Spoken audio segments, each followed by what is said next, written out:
Hello everyone. Today we are going to discuss about very important concept why people commit frauds in an organization. So before we start with our concept, I welcome you all to our channel Redefining Internal Audit.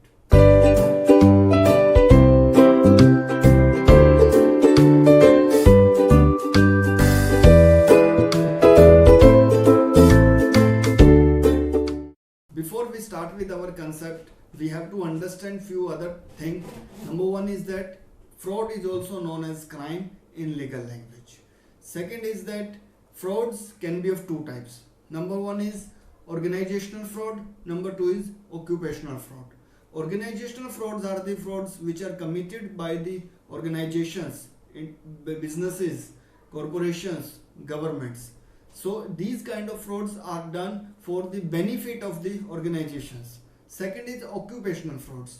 Occupational frauds are the frauds committed by the individuals or a group of individuals in connection with their occupation. So the ultimate benefit is going to the individuals.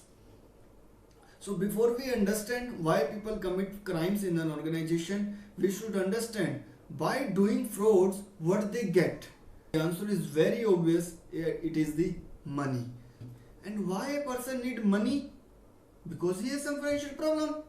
Now the question is, everybody on this earth has a financial problem. It doesn't mean that everybody commit crime. Let's take an example. There are two persons. Both of them lost a big amount, a huge amount in a lottery. Now the point is, he is the person who has lost money, and he thinks that he can share this problem with his family and friends and get out of this crisis.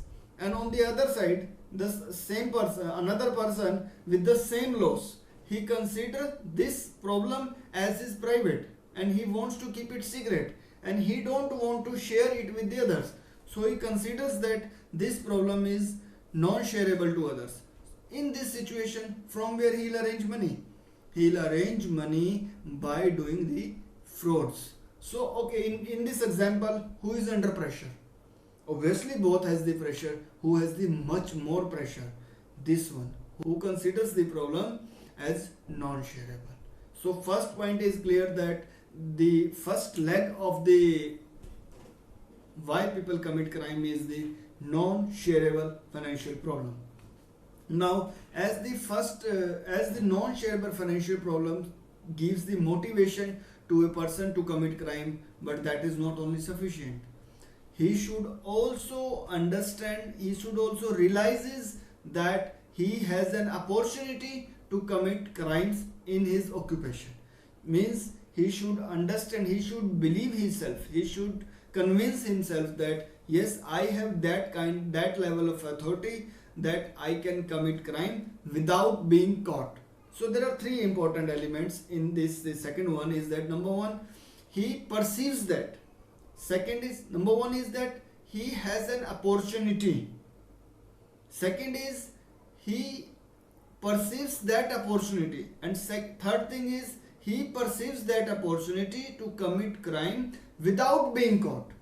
Means if a person thinks that he has the opportunity to misutilize the company's funds, but he also understands that there is sufficient number of controls implemented by organization that he cannot have this money without being caught. So the motivation comes when he actually realizes that he has the opportunity and he utilizes that opportunity without being caught. Now the point is that how can a person has the opportunity? Mainly the opportunity section can be further divided into the two things. Number one is general information. General information is that when a person realizes that he is at that position of trust of the organization that nobody will doubt him, and he has been assigned with that responsibility of safeguarding company's assets or funds.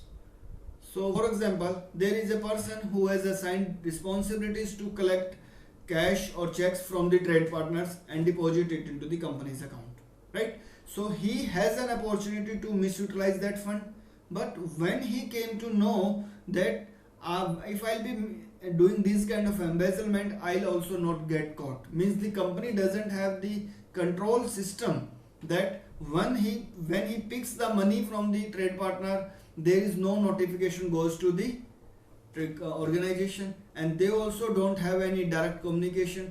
So in that position, he will understand that he can misutilize that amount without being caught, right? So this is the general information that when he realizes himself that he has that authority, he has that trust with that organization, has the trust on him. That's why they have given this important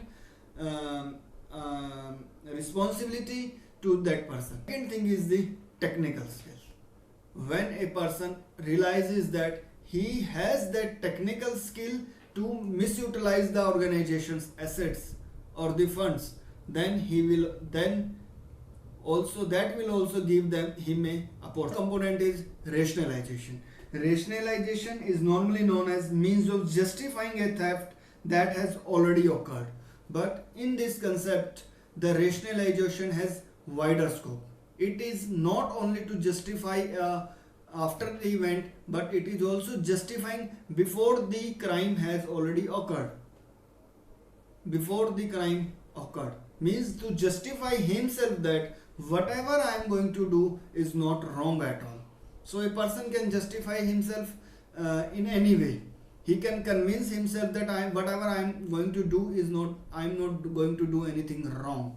For example, a person who is giving extra time or extra efforts in his job, and he may think that I am being paid for my normal course of the actions, but I am putting extra efforts. So if I extract some extra benefit from the organization, that is not injustice to the organization. Second thing is that he may also realizes, let's take that example, the person who is supposed to collect the cash from the trade partners and submit it to the organization.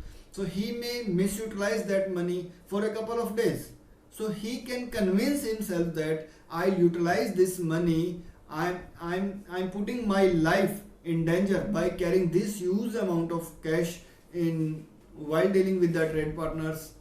So if I utilize this amount for a couple of days, and after that I'll repay back. After that I'll repay. So there is no harm in doing this practice. So he can convince himself that whatever I am doing is not doing wrong. So this concept is called rationalization. So as I explained, there are the three primary elements. Number one is non-shareable financial problem, means a person should have the financial problem, and if he consider that problem as non-shareable, as secret to him, then he will motivate himself to do the fraud. Second, once he understands that he needs money, after that if he also see that he has an opportunity to get some money from his occupation without being caught, then that motivation becomes more heavier. And the third one is that when he convinces himself that whatever he is doing is not wrong at all, then he will commit the crime in an organization. So these are the three main elements of a fraud, which by composing all these three elements, we called it as fraud triangle. Also important to say that financial pressures is the most important thing which motivate a person to do the frauds. However, there can be some other kind of the cases also. For example, an employee may do some illegal activity with the organization because he felt that he has not been treated well in past.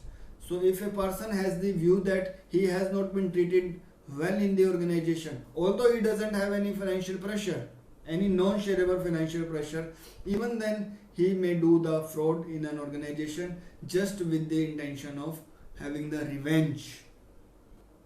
Thank you friend for watching our video. Please subscribe to our channel Redefining Internal Audit for the upcoming videos. In case of any other query, you can email us as redefiningia@gmail.com.